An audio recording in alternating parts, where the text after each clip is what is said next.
Hello students, welcome back to CTET by Global Online.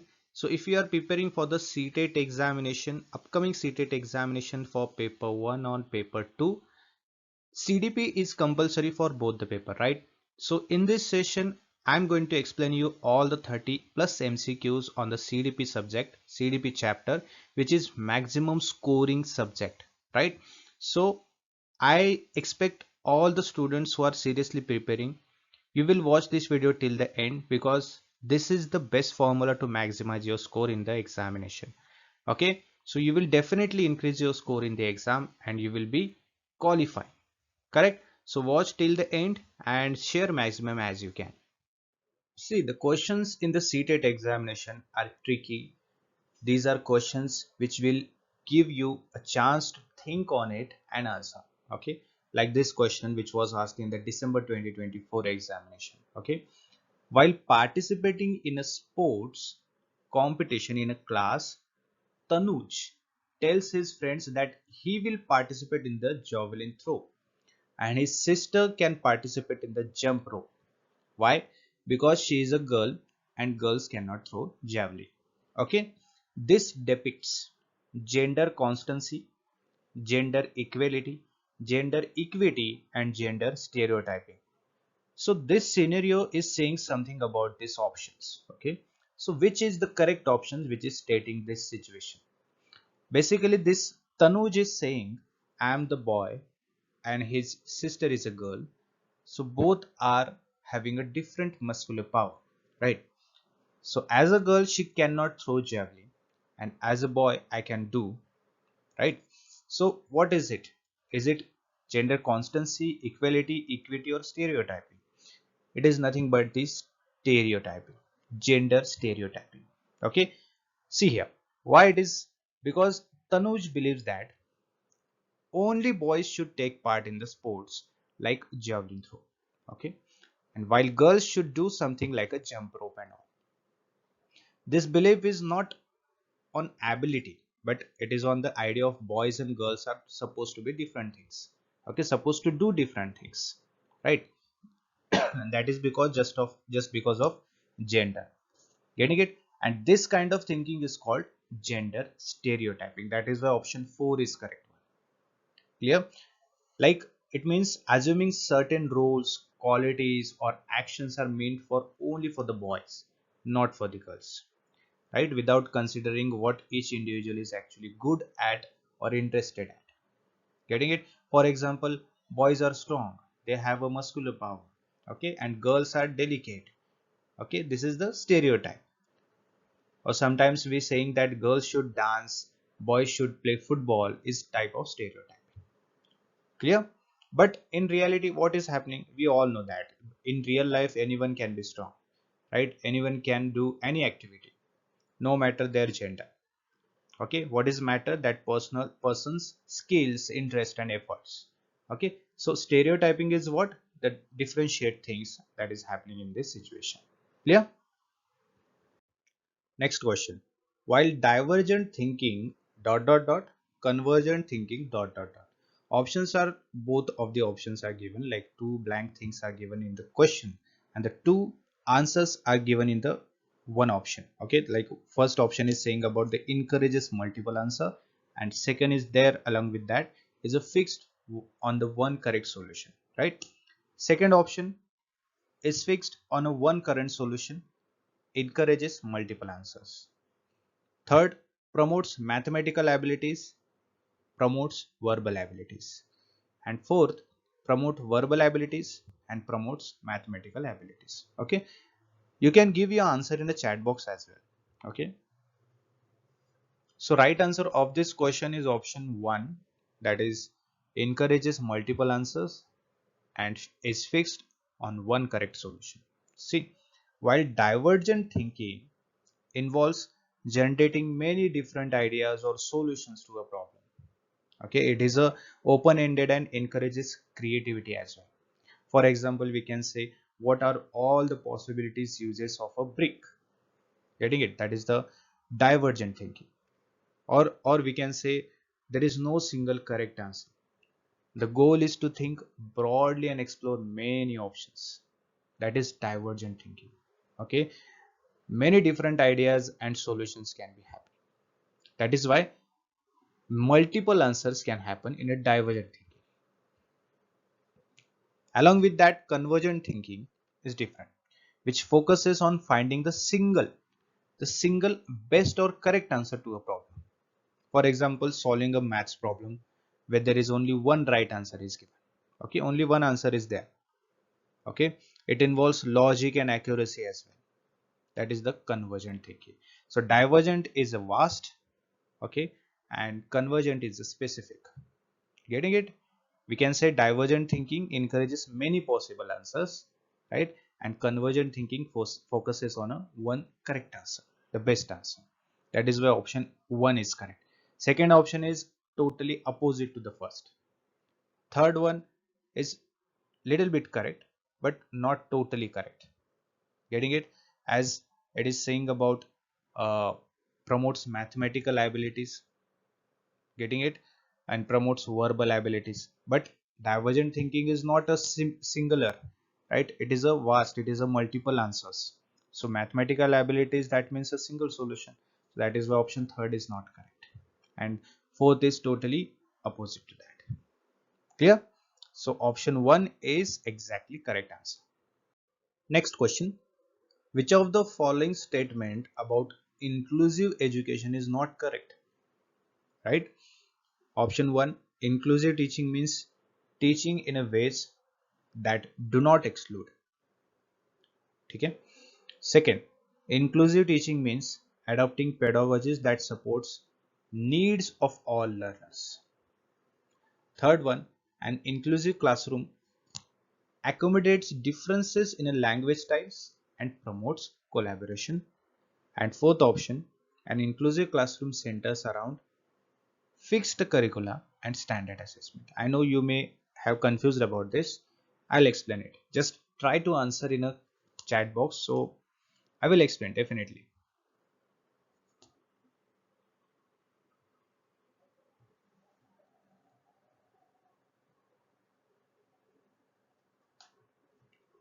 All right. So option 4 is correct. Okay. Option 4 is correct. What the question is asking? Okay. Focus on that first. It is asking about not correct.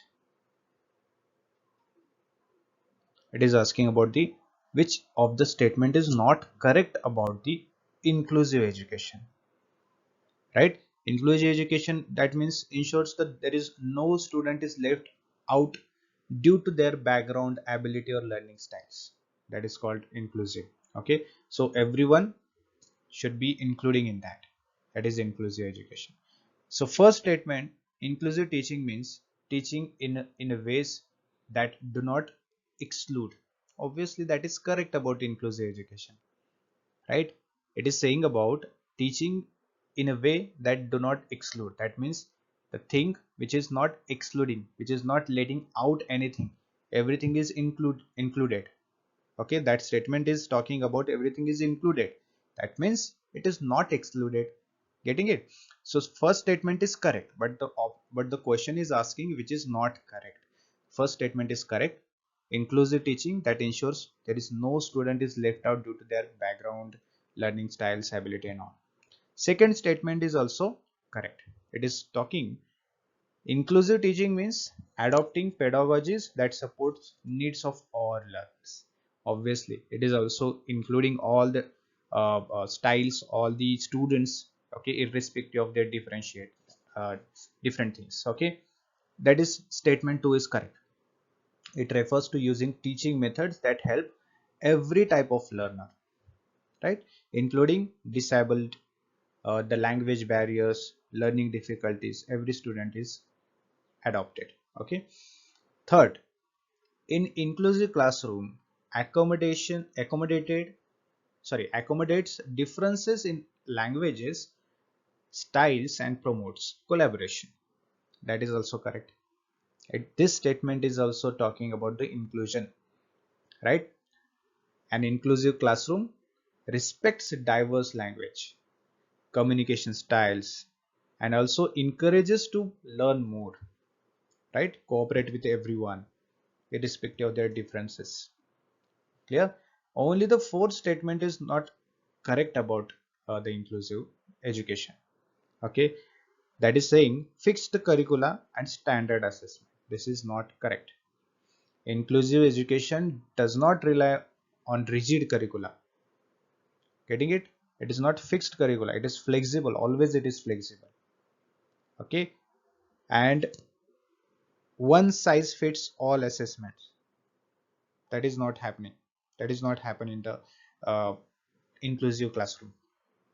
Okay, but instead we have flexibility, personalized learning, differentiated assessments, getting it, to meet the diverse students needs.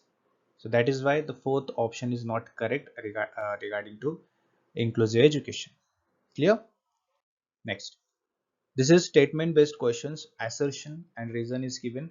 Assertion is saying learners construct their own knowledge based on what they already know.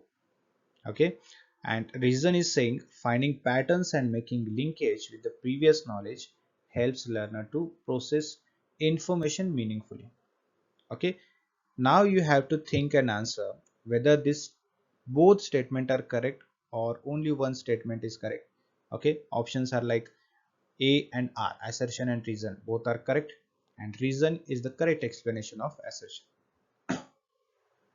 Second option is talking about both are true, but R, the reason is not correct explanation of assertion.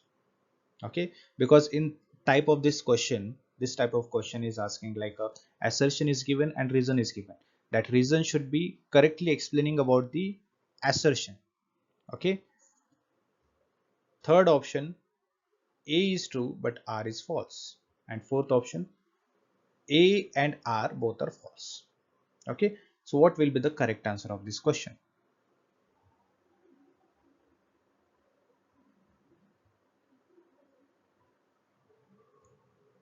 So right answer is option 1. Both A and R are true and R is the correct explanation of A. I'll explain you why. Okay. Learners construct their own knowledge based on what they already know. That is totally true. This is the foundation idea. Okay. We can say this foundation idea in constructivist learning theory. Okay. Where learners are more actively participated in the learning procedure. Okay. They are building knowledge using prior knowledge. Okay, based on their prior knowledge, the background. Okay, they are constructing their new knowledge, their new personality. Okay, new learning styles, right? So option one, assertion is totally correct. Reason is also totally correct, which is saying finding patterns and making linkage with the previous knowledge helps learner to process information meaningfully. Obviously, that one statement is talking about the correct statement that related to the second statement, the reason. Okay, the first statement is talking, the assertion is talking learner construct their own knowledge based on what they have already know. That means their prior knowledge, and reason is already talking about the prior knowledge, which will help the learners to make their learning more flexible, linking new patterns, linking with the old pattern. Getting it? So that reason is describing about how meaningful learning occurs when new information is linked to the prior knowledge. Okay, so that is why both are true and R is correct explaining about the assertion. Next, similarly, same question is asked, like assertion and reason is there.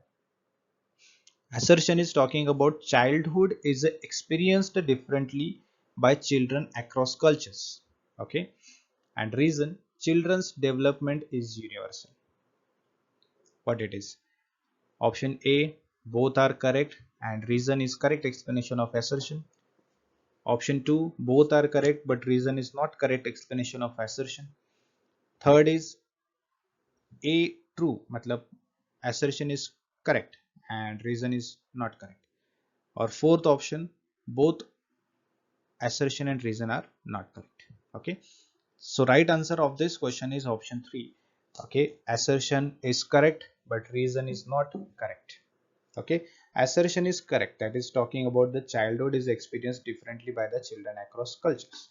Okay, the way children grow. Okay, what they eat, what they have treated, okay, how they learn, what roles they have played. Okay, that varies. Cultural culture to culture, that varies. That is a different style of cultures. Okay, that is why they grow differently. Clear? In some cultures, children are expected to help with the work. That means they are practically growing. Getting it? And sometimes in other cultures, they are protected and expected to focus on only schools. Getting it? So there is a different culture, there is a different style of growing the children. But the reason is not correct. Children's development is universal. That is not correct. That is totally different. Culture to culture, the growing style, the style of uh, growing the children is different. Okay, so reason is not correctly explaining about the assertion. That is saying everything or everywhere it is similar. That is not correct. It is not similar. Okay. Next question. According to the attribution theory of motivation, which of the following is more likely to result in persistent efforts and improved performance? Okay. 1. An internal attribution of success and external attribution of failure. 2. An external attribution for success and internal attribution for failure. 3. Internal attribution for failure as well as success. 4. External attribution for failure as well as success. Okay. Give your answer in the chat box.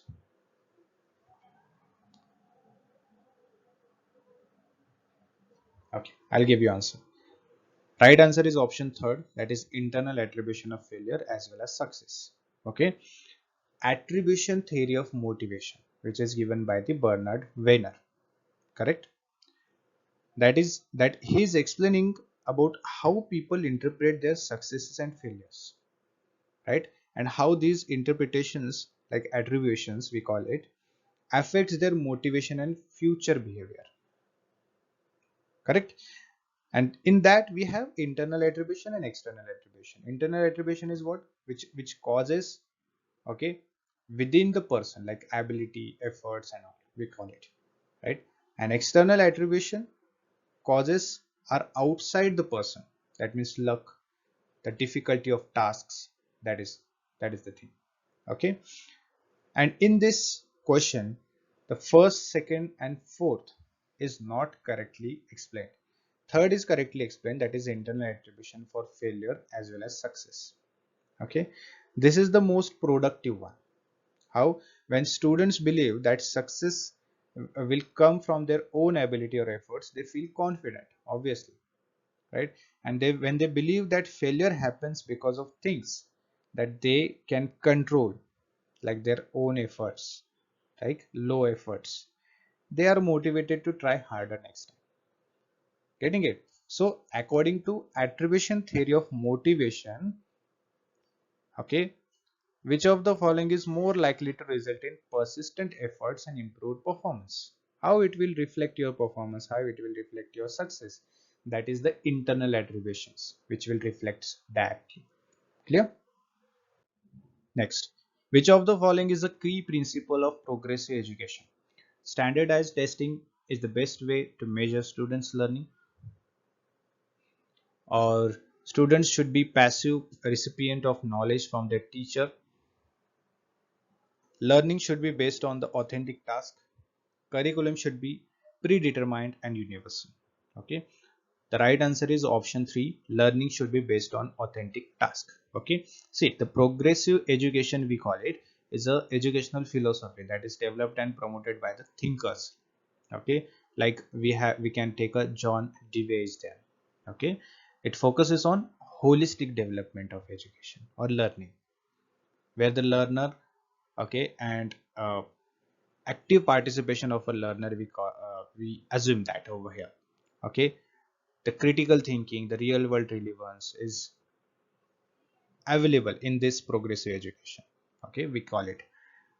So according to that, the first, second and fourth options are not connecting with that. The third option, that is saying learning should be based on the authentic task, obviously, because The progressive education, that is related to the education which we have taken through the what we can say, the empirical things. Empirical, that means the practical things.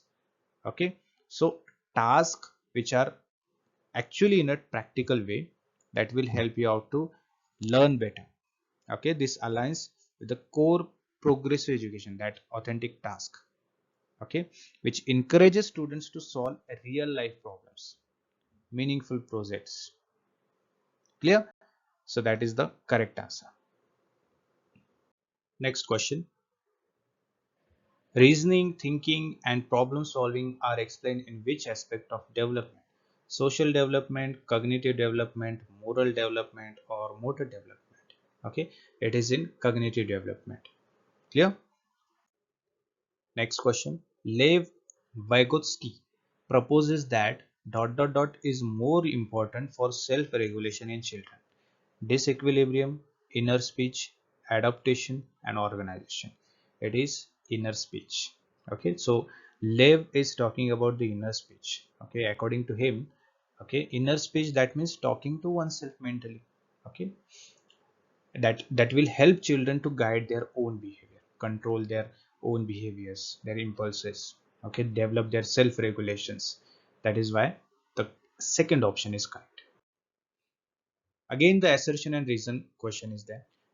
In Lawrence Kohlberg moral development theory, children move from understanding consequences of acts to determine whether they are good or bad, to understand that rules and laws are flexible and can be changed.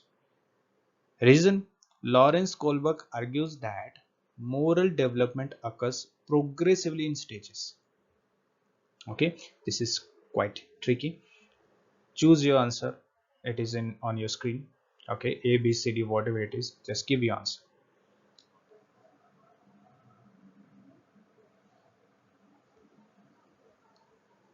All right. One thing, remember, everyone should give answer. Okay. In CTET examination, there is no negative marking. So it's your responsibility. You should go in the examination and attempt all the questions. You should not leave any questions without marking it. Clear? You have a 1 mark to every right answer. If you give an answer which you don't know, but you have to attempt that question. Okay, we never know. If you have tick marked one option and which you don't know the answer, but fortunately that answer is correct. Okay, so you will get extra mark. Okay, that will be beneficial for you. So right answer of this question is option 1. Both A and R both are correct, and reason is correct explanation of that. Okay, so option 1 is correct. As per the Howard Gardner's theory of multiple intelligence, which of the following set represents correct match of intelligence and associated characteristics? Okay, so in the options you can see we have, the question has given us the option like we have intelligence and the characteristic, associated characteristics with that. So basically what we need to do, we need to select the option which is correctly matching. Okay, so what we have given, intrapersonal skill in the understanding and relating to others, logical mathematical skill of dance and athletic abilities, musical performance or composition skills, and spatial skills of appreciating the natural world. Okay, so what will be the correct match of this? Okay, only one option is correct. So the right answer is option 3, that is musical performance or composition. See, intrapersonal we have given the first option, okay, which is not correct. Why? Because intrapersonal and we have given the skills in understanding and relating to others. That is not correct. Intrapersonal intelligence is the capacity to understand oneself. Right, right. So that is why it is called intrapersonal, right? One's emotions, motivation, inner states, that is your intrapersonal. Okay, second option, that is logical and mathematical, and the characteristics we have, the skills of dance and or athletic ability, that is also not correct. Logic or mathematics, okay, that intelligence refers to the logical reasoning or numerical skills or scientific thinking. It is not like a skill of dance and athletic abilities. correct? This can we can consider as a kinesthetic intelligence, that is more of practical work, right? Third is correct. Okay, fourth we will discuss and then we'll go to the third one. Fourth is spatial, that is skills of appreciating the natural world that we have given. That is also not correct. Okay, that intelligence, the spatial intelligence, means is the ability to think in a three dimensions. Getting it? Visualizing the objects, mentally manipulating them, that is your spatial. And the correct option is musical, that is correct. Okay, performance or composition skills, that is correctly matching. Okay, so that is the option 3 is correct. Correctly matching, we need to understand what the options are given, okay, and how it is correctly matching with others are. This question is very easy, the options are also very easy. We know that intrapersonal, that means it should be that there is something intrapersonal, yourself, which is connected to oneself, ourself, right? And the characteristic that we have given, the question has given, it is not correctly matching with the intrapersonal. Logical and mathematicals, obviously that person should be having the logical mind, okay, and that thing is not given in the characteristics. In the spatial also it is not correctly matching, only musical is correctly matching, right?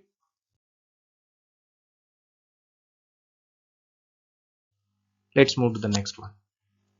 Which of the following statement is not correct about learning? One, learning depends on learner's previous knowledge. Second, learning implies organization of prior conceptual schemes. 3. Learning is facilitated by the social action. And the fourth, learning as a product rather than a process. Obviously, the correct answer is option 4, right? The learning as a product rather than a process. Okay, the fourth option is a correct answer, but it is not correct about the learning. Understanding what I am trying to say? Understand the question first. It is asking not correct about learning. Getting it? It is correct. It is clearly asking not correct about learning. But the three, the 1, 2, 3 are correctly matching with or connecting with the learning. The fourth one is not connecting. Okay, it is a process. It is not a product.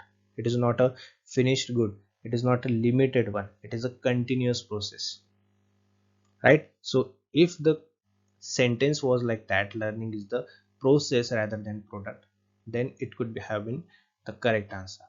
Okay, the correct about learning. Clear? So option 4 is not correctly matching with the right answer. Okay, it is not correct about learning. Problem solving is the fostered by divergent thinking, functional fixedness, passive imitation, or response set. What is it? It is a 1, divergent thinking. Problem solving always should be divergent.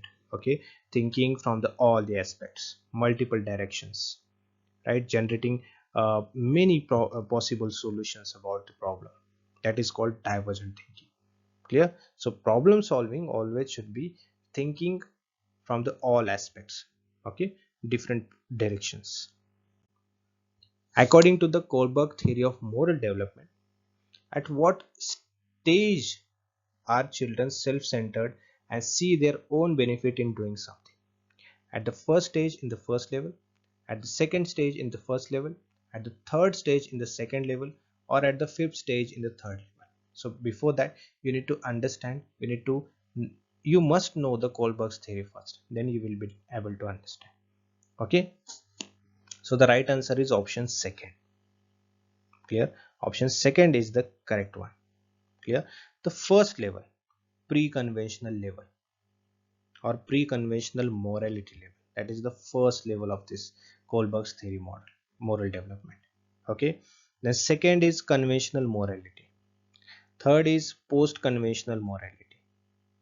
Okay, and in that every level has a sub stages, or we can say sub levels.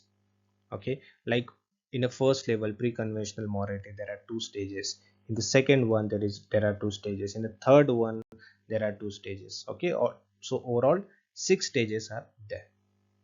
Clear? Next, inclusion of student belonging to disadvantaged group demands. Okay, 1. Awareness and sanitization towards the diverse traditions. 2. Evidencing and encouraging identity based stereotypes. 3. Isolation in the classroom on the basis of social affiliation. 4. Same ability grouping of students in the classroom. Okay, you can also give an answer in a comment box. Okay, so right answer is option 1, awareness and sensitization. Okay, not sanitation, sensitization towards the diverse tradition. Okay, the first answer is correct one. Inclusion requires what?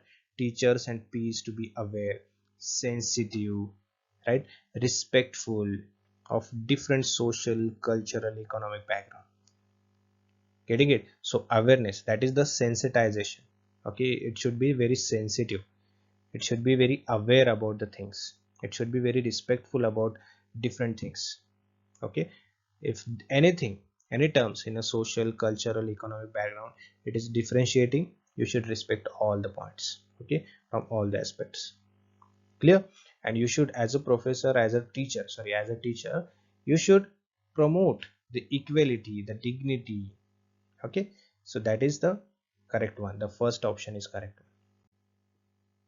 Which of the following is characteristics of effective feedback in the classroom?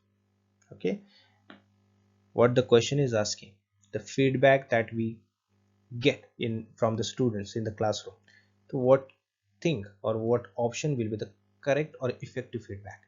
It is given only at the end of the task, or second, it is broad and generic, third, it is only focused on the outcomes, and fourth, it is timely and specific. What is it? It is timely and specific. Okay, the first option, it is given only at the end of the task, it is ineffective, it's not effective. Okay, feedback should be given during learning process as well. Correct. Second, it is broad and generic, it should not be broad, it should be very specific, clear and detailed, and targeted as well. Third one, it is only focused on the outcomes. No, it is also ineffective. Okay, the effective feedback always focus on the both processes, right? What both processes? How the task was done and the outcome, to help to improve the understanding. Okay, and the fourth one, it should be it is timely and specific, that is the correct one. Okay, feedback always should be given on a right time, given at the right time, and specific to the learner's performance. Clear? So that is why option 4 is correct. Okay, next question. Proximodistal principle states that in infancy, 1. The limbs continue to grow faster than the hands and feet. Second, development proceeds from head to toe. Third, development of language occurs rapidly as it is sensitive period for development. And fourth, physical development occurs rapidly with the development of a fine motor skills. Okay, I'll give you the answer first and then I'll explain. Okay, first thing, the first answer is correct one. The limbs continue to grow faster than the hands and feet. See, first thing you need to understand proximodistal principles. Right? What does it mean? Proximodistal, that means near to far. Near to far. Getting it? Which is near. From near to how much it is far. That is proximodistal. That means it refers to the pattern of physical development which starts at the center of the body and then move forward or outwards. Getting it? To the extreme level or extremities we can consider it. Clear? That is why it is called near to far. Okay, nazdik se dur tak, that is called proximodistal. For example, the infants, okay, can gain control over the torso, then the arms, then finally hands, and then fingers. Clear? That is called proximodistal, from near to far. Clear? And in the options we can consider the first one is correct. Limbs continue to grow faster than the hands and feet. Okay, according to this theory, that proximodistal principles. Okay, the larger the central body parts, the limbs we consider it, develop before the smaller ones, the distant parts like hands and fingers. Before that, these limbs will be what we can say, will be developed first, and then those things will be developed, hands and feet and all. Clear? Next, assertion reason question is asking, school curriculum should give reasonable space and value to learners' cultural knowledge. Reason, because supporting students to uphold their cultural identities facilitates learning. What is it?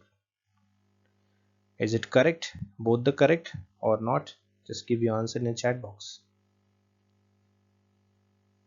As per my knowledge, the both are correct. Okay, and reason is also correct explanation of assertion. Getting it? Option A, oh sorry, assertion is true because a meaningful and inclusive curriculum respects and integrates students' cultural background. Getting it? So making the learning process more engaging and more relevant, more interesting. Yeah. Then the reason, it is also correct. Okay, when students feel their cultural identities are respected, right, the students are feeling respected. Okay, whatever from the cultural background they have, that cultural background is going to be respected. Okay, right, so they are more confident and motivated, and they will be participated in learning. Clear? So that is the correct explanation as well.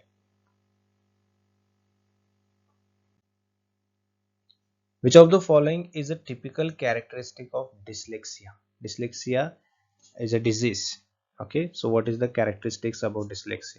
One, difficulty in creating problem solving, difficulty in phonological processing, difficulty in physical coordination, or difficulty in spatial awareness. You can give answer in a comment box. So right answer is option second, because see, dyslexia, that means the person is disabled, the learner disabled. Okay, he cannot arrange the words, he cannot remember the words, he cannot break down the words. Getting it? That is called dyslexia. So the second, the difficulty in phonological process, that means struggling to break down the words into the sound or map. Okay, or map the sound to the letter, that is very difficult to that person, that is called dyslexia.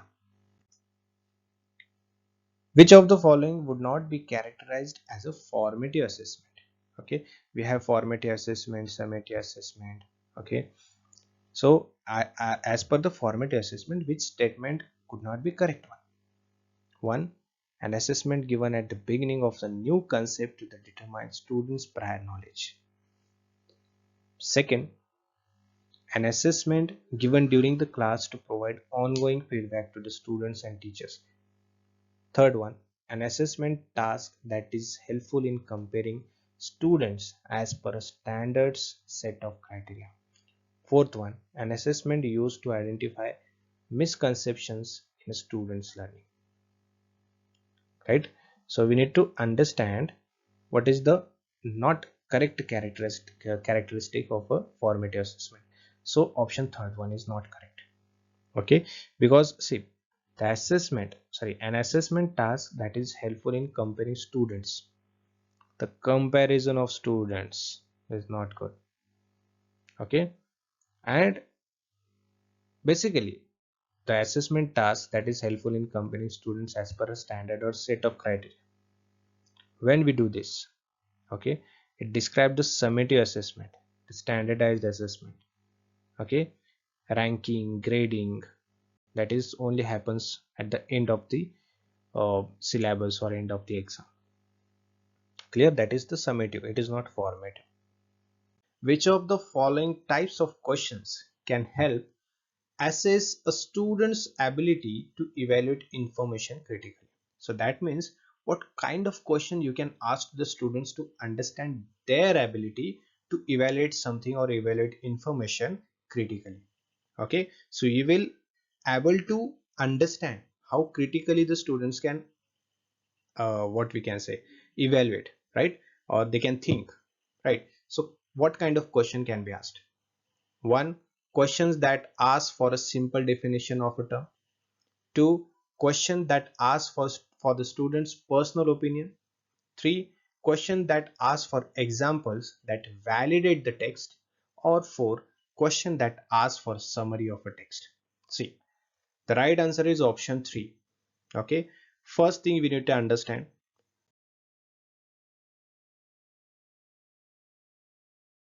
what is critical thinking. Okay, as a teacher, how you will ask the students, okay, so they can critically think on a particular information and then they will give feedback to you, right?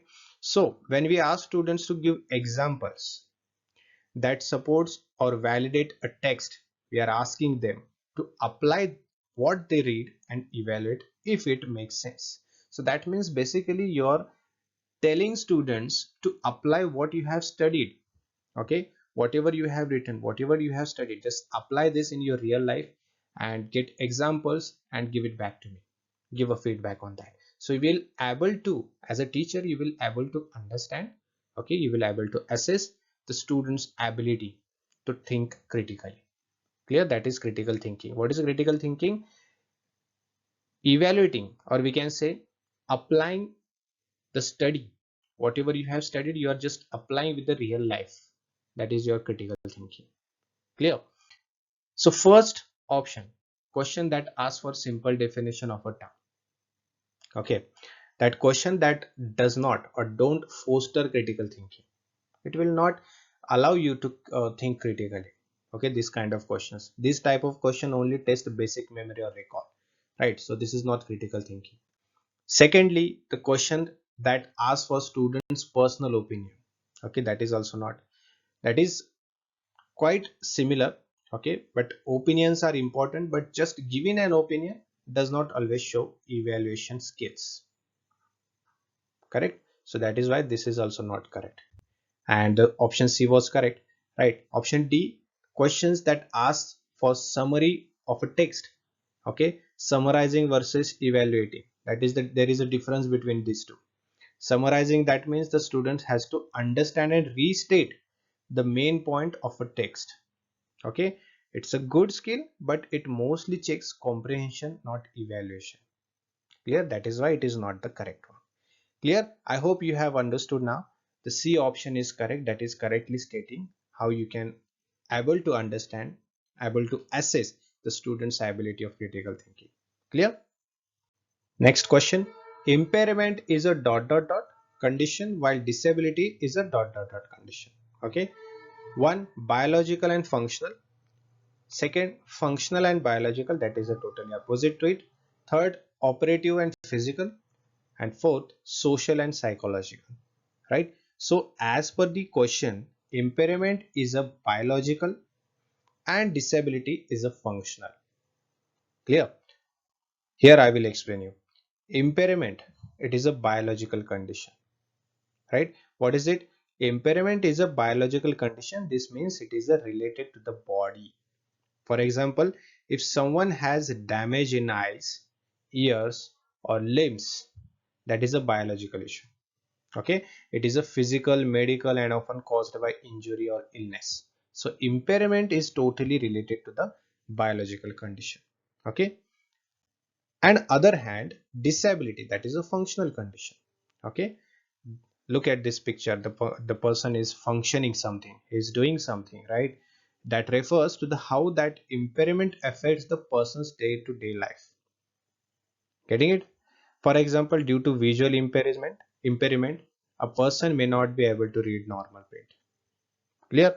So impairment, that is the main issue, and because of that issue, the function, the work is not going to be done. That is called, the impairment is a biological, right? And disability is a functional. Clear? Understood? So impairment, that is a biological thing which is related to your body, and because of that reason you are not able to function. Clear? That is why our option 1 was correct. Clear? Option B was not correct because it is totally opposite to the option 1, right? Option 1 is saying biological and functional, But option B is saying functional and biological, that is opposite.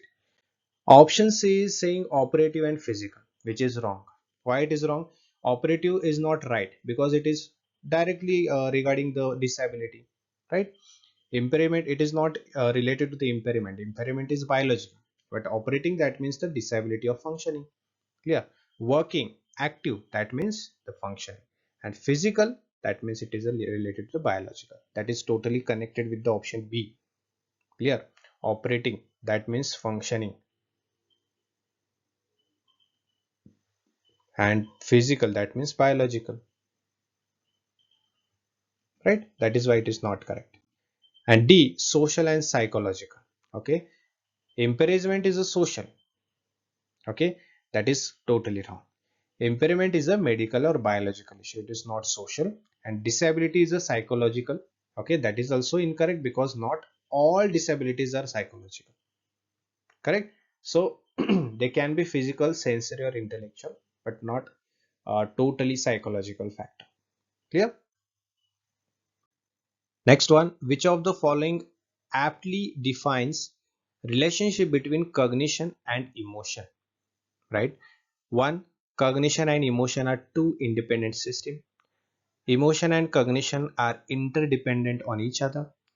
Cognition influences emotions, but reverse is not true. And fourth, emotion influence cognition, but reverse is not true. Okay, so right option is option 2. Emotion and cognition are interdependent on each other. First option, which was not correct. Okay, which was not correct. This option says that cognition, that means thinking, understanding, and memory, right? And emotion, that means feeling like happiness, anger, and fear, totally work differently, totally separate, like two different machines not connected to each other, that kind of thing, right? But this is not true.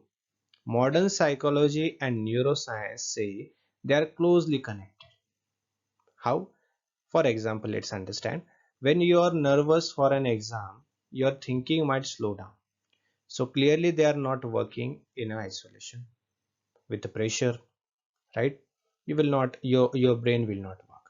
Okay. So as per the uh, modern psychology and neuroscience, it is correct. Okay. Second option, which was totally correct. That means the both emotion affects thinking and thinking affects emotion, right? Imagine you are very angry, your mind might not think clearly. And if you are happy, you remember things better and solve problems faster. Getting it? If you are happy, you will work better, you will feel better, your brain will function better. On the other side, if you think positive thoughts, your mood improves. And if you overthink something bad or something negative, you might feel more anxious or sad, right? So negative things will not able to, uh, or we can say, the negative things will not allow your brain to function smoothly. But the positive things, happiness, right, will be allowing your brain to function very smoothly. Clear? So emotion and thinking go hand in hand, right? They influence each other all the time. That's why we say they are interdependent. Okay, emotions will affect, right? Emotions, or we can say the emotions and thinking. Emotions will affect on the thinking, and thinking obviously will affect on your emotions. Clear? Next question. Language development in primary classes is facilitated. Okay, when teacher use concrete example to refer the abstract concept, when teacher stress upon and enforce the use of formal language, when teacher ignore and dismiss the mother tongue of the children, and when teachers begin from signs and symbols rather than concrete objects, right? So what the question is asking, language development in a primary classes is facilitated. When it is facilitated, okay, what kind of work the teacher is doing, okay, only then the language development is facilitated. Okay, so right answer is option 1, when the teacher use concrete example to refer to the abstract concept. Okay, first The teacher will use some of the props, some of the what we can say 3D objects, tools, okay, to explain the students, and then it will convert into the abstract concepts. Clear? Like we can have three balls, right? Teacher is showing students that three balls are there in front of them, right? If I throw one ball away, how many balls will remain? Two. This is totally concrete.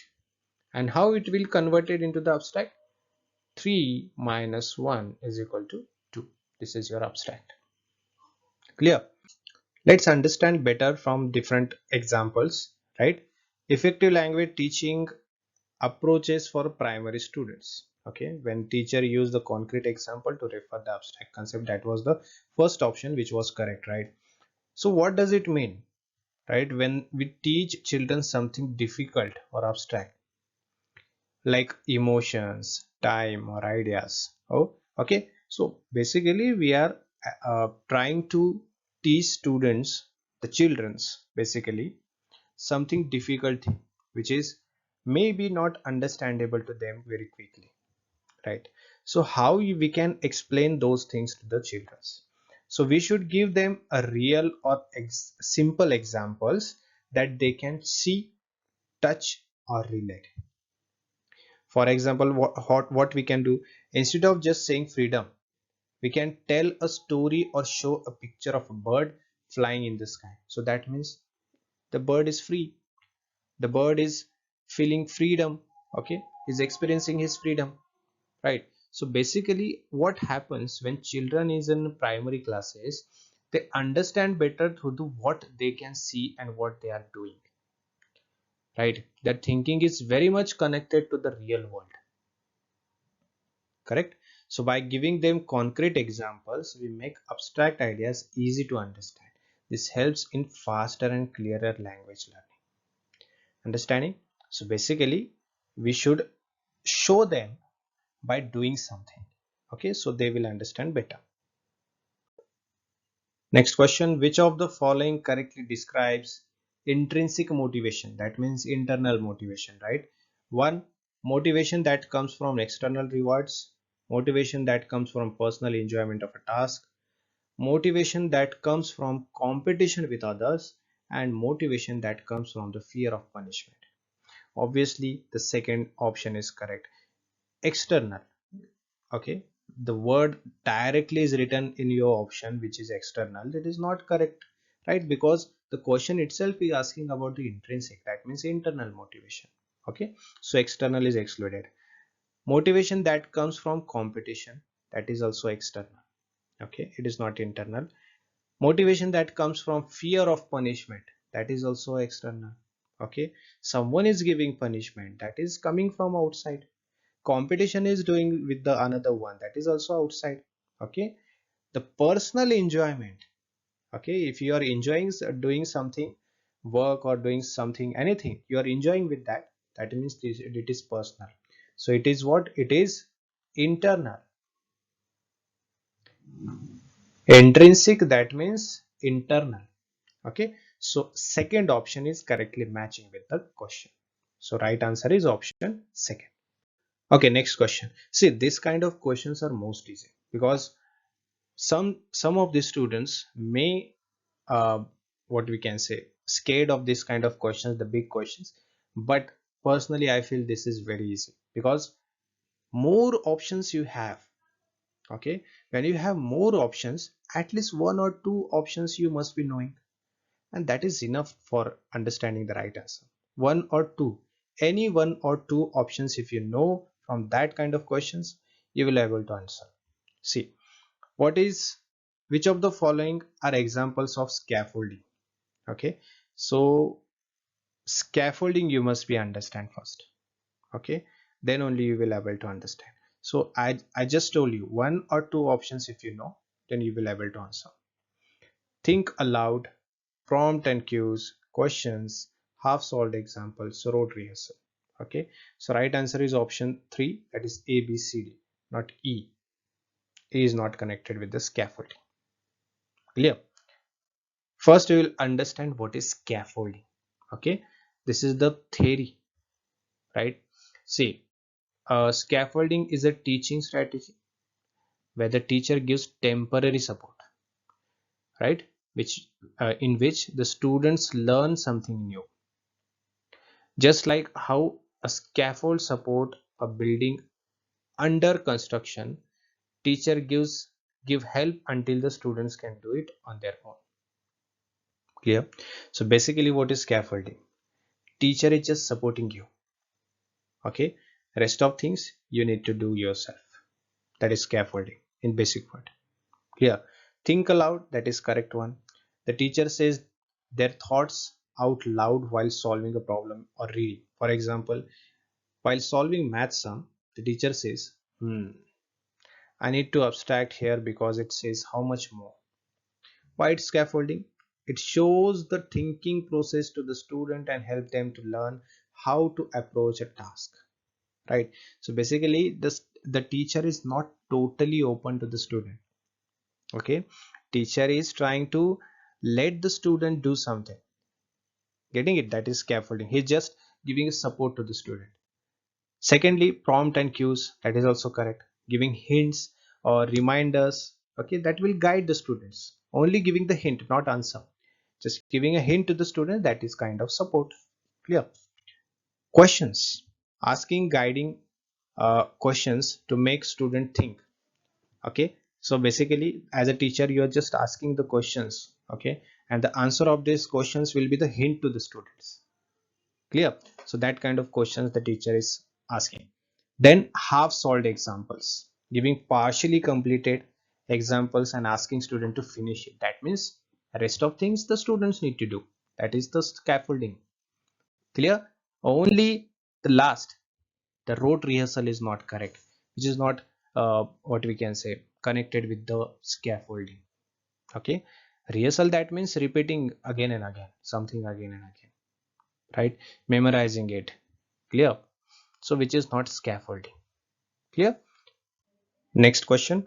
In the course of development, children achieve gross motor skills before fine motor skills. Okay, this indicates that development is anarchic, cephalocaudal, linear, or proximodistal. So it is option 4, proximodistal. Okay, why? Because proximodistal, it is what? It is a development that is proceeds from center of the body to the outwards. Clear? Which is starting from the center of body, okay, until the outward. Clear? Proximo, that means near center of the body, and distal, that means far. Clear? Let's understand better with the examples. What are gross motor skills? Okay, these are big body movement like crawling, walking, jumping, running, okay, that use large muscles like arms and legs. That is motor skills. Clear? Practically you are using your muscle power to do something. That is the gross motor skills. Fine motor skills, that is a small movement like holding a pencil, buttoning a shirt, picking up small objects.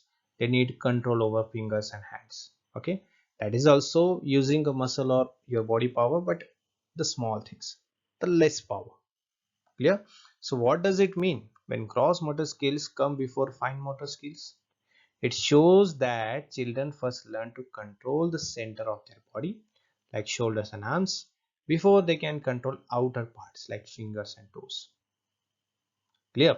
First, you will use your muscle, big muscle, the dola shola, what we call it in Hindi, right? Your dola you will use first, and then you will able to use your outer part, that your fingers, wrist, and all.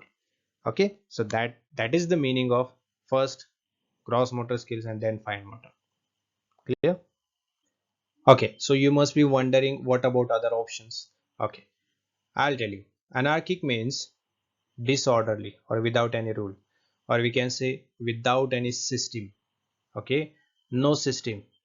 It is not done systematically. Okay, it is not in order. Clear? It is not structured. It is unstructured. That is called anarchy, right? Cephalocaudal, that was the second option. That means Development from head to toe.